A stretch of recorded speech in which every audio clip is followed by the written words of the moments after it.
Bonjour à toutes et à tous. Nous continuons notre chemin dans le module de gestion des ressources humaines.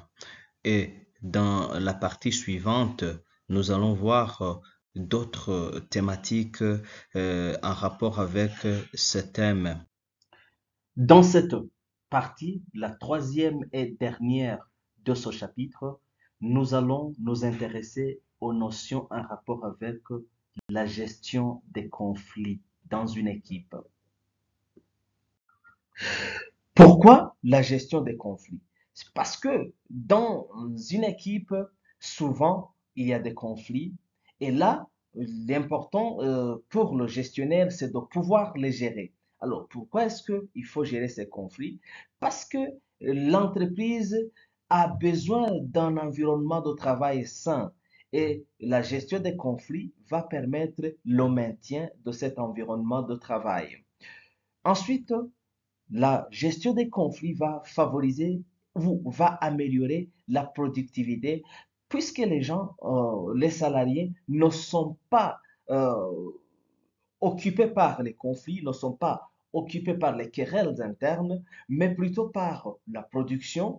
Et puis, cette production va permettre à l'entreprise d'améliorer ses performances. La gestion des conflits va renforcer les relations internes, les relations interpersonnelles, les relations inter-services, les relations entre les dirigeants d'une entreprise et le personnel, les relations entre les membres du personnel, mais aussi les relations entre l'entreprise et ses clients externes. La gestion des conflits va aussi favoriser l'innovation et la créativité, comme la motivation, mais aussi le travail en équipe.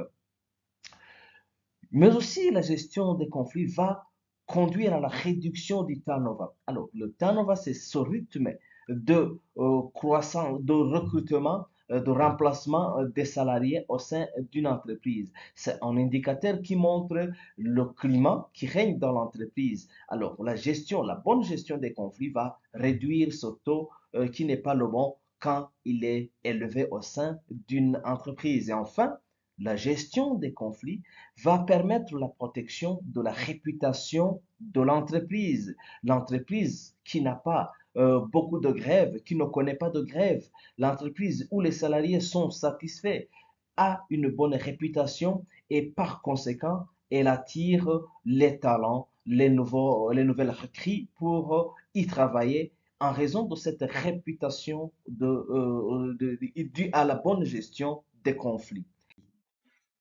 L'objectif de ce module est de maîtriser le sens d'un conflit pour mieux le gérer. Maîtriser le sens d'un conflit pour mieux le gérer.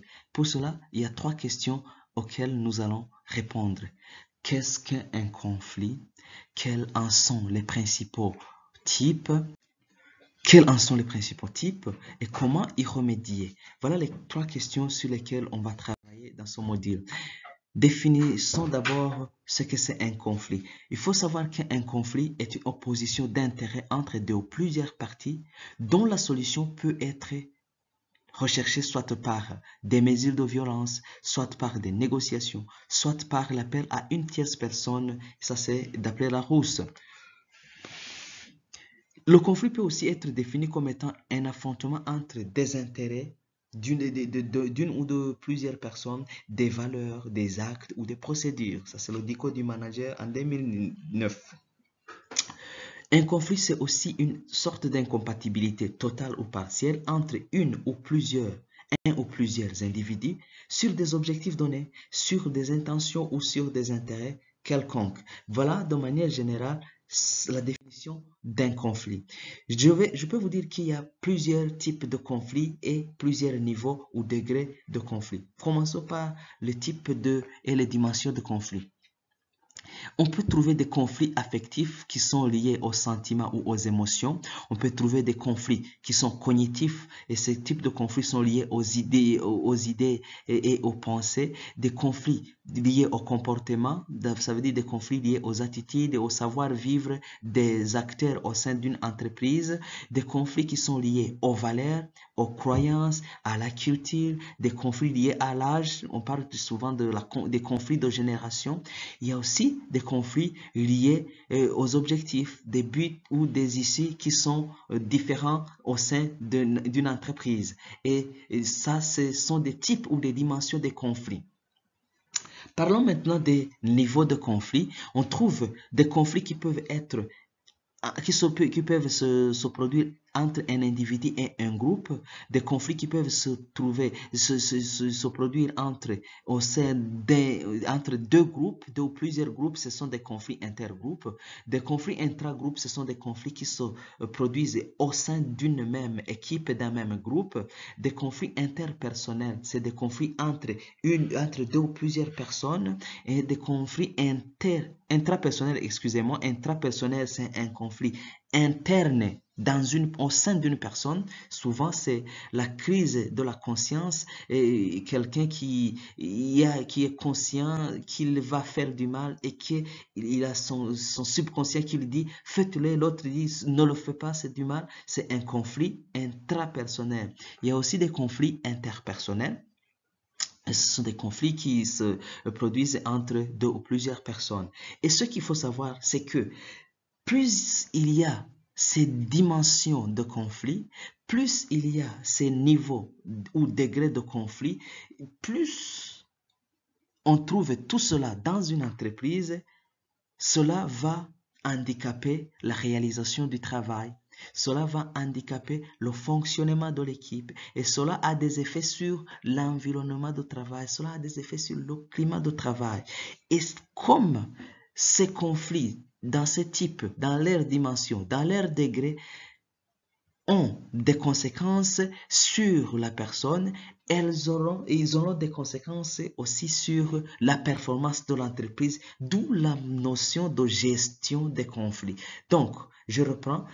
Il y a plusieurs types de conflits, plusieurs dimensions. D'un côté, il y a plusieurs niveaux, plusieurs degrés de conflits.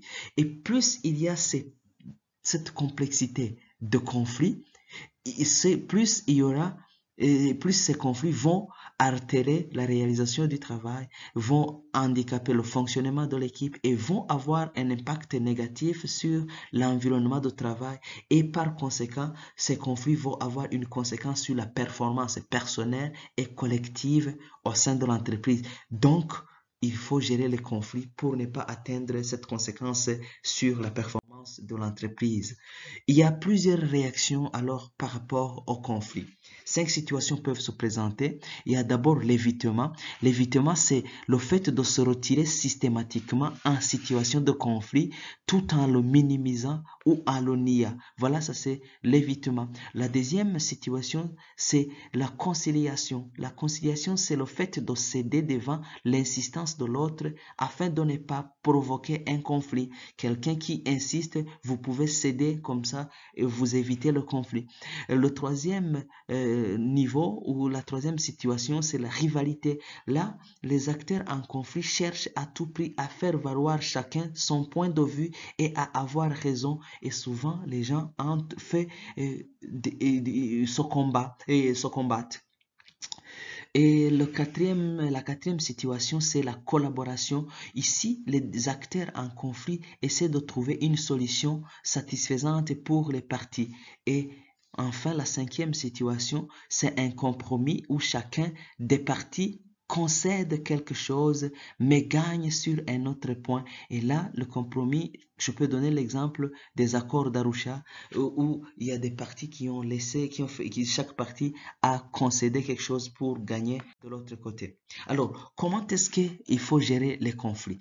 Pour gérer les conflits, nous avons identifié 3 phases. La première phase, c'est une phase d'investigation. La deuxième phase, c'est la phase d'exploration des interventions. Et la troisième phase, c'est la phase de mise en œuvre et la pérennisation des solutions. Concernant la première phase d'investigation, son objectif est de savoir quel est le vrai problème, quelle est l'origine du problème. S'il vous plaît, pour gérer les conflits, il faut savoir l'origine du conflit. Quel est le vrai conflit, quelle est l'origine du conflit, qu'est-ce qu'on veut résoudre comme conflit. Il ne faut pas se tromper de vrai conflit, d'origine de conflit, parce qu'on risque de ne pas trouver de solution. Pour cela, il y a plusieurs questions que l'on peut se poser et vous allez prendre le soin de les lire. La deuxième étape, c'est la phase d'exploration, excusez-moi, la phase d'exploration des interventions.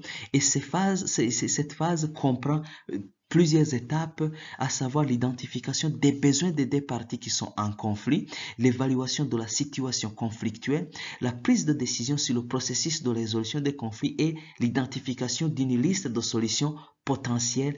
Et cela se transmet par une série d'attitudes qu'il faut adopter et vous allez prendre le soin de lire tout cela à cette deuxième étape.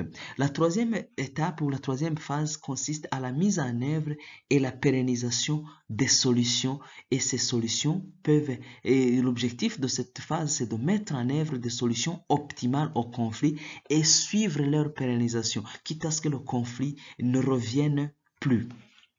Et voilà les quelques conseils que je peux vous donner pour cette troisième étape. Il s'agit de privilégier l'aboutissement du processus par un accord et les personnes en conflit devraient s'accorder sur les actions concrètes et spécifiques à mettre en œuvre, les procédures de mise en œuvre, les responsables de mise en œuvre, la procédure d'évaluation et de mise en œuvre, ainsi que les mécanismes de redressement ou de suivi et évaluation pour s'assurer que le conflit est résolu une fois pour toutes.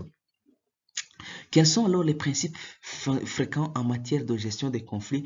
Il s'agit premièrement d'intervenir rapidement. Il ne faut pas tarder à intervenir. Il faut aussi envisager plusieurs solutions, plusieurs issues au conflit. Troisième principe, il faut mener une médiation chaque fois que possible. Il ne faut pas commencer par la médiation. La médiation peut venir après, mais il faut penser à la médiation comme un des principes fréquents en matière de gestion des conflits. Enfin, il vaut mieux prévenir que guérir. En termes de conflit, il ne faut pas attendre qu'un conflit éclate. Il faut prévenir et il vaut mieux prévenir que guérir. Donc, essayez de limiter le fait qu'un conflit puisse surgir. Pour cela, le conflit sous-entend un désaccord, mais tout désaccord ne signifie pas nécessairement un conflit et il faut déjà penser à anticiper parce que c'est ça qu'il nous faut. Vaut mieux prévenir que guérir. Et en résumé, je vous ai partagé la définition d'un conflit, le type, la dimension et le niveau degré des conflits, et ce qui est les trois phases, les trois étapes de résolution des conflits. Ce qu'il faut comprendre, c'est que gérer les conflits, c'est anticiper. Voilà.